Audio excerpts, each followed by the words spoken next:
தற்போதைய அண்மை செய்தியாக சுனில்குமாரை தமிழ்நாடு சீருடை பணியாளர் வாரியத்தின் தலைவராக நியமிக்கப்பட்டுள்ளது. இதுகுறித்து கூடுதல் விவரங்களுடன் இணைகிறார் எமது தலைமை செய்தியாளர் சிவா. வணக்கம் சிவா, உங்களுடைய விவரங்களை சொல்லுங்க.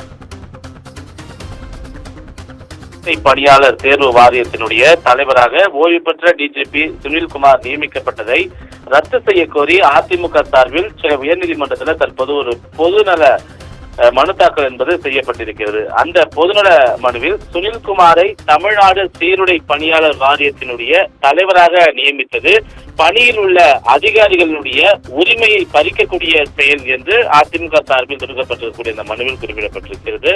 பொதுமக்கள் மற்றும் காவல்துறையினுடைய நலனை கருத்தில் கொள்ளாமல் உள்நோக்கத்தோடு இந்த நியமனம் மேற்கொள்ளப்பட்டுள்ளது என்றும் அந்த மனுவில் அவர்கள் குறிப்பிட்டிருக்கிறார்கள். அது மட்டுமல்லாமல் இந்த வழக்கில் இடைக்கால நிவாரணமாக தமிழ்நாடு சீருடை பணியாளர் வாரியத்தினுடைய தலைவராக சுனில்குமார் செயல்பட தடை விதிக்க வேண்டும் என அதிமுக சார்பில் கோரிக்கை முன்வைக்கப்பட்டிருக்கின்றது.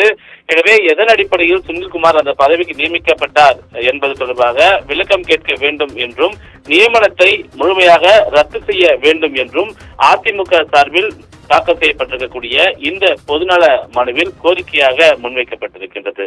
ஆனந்தி, உங்களுடைய விவரங்களுக்கு நன்றி.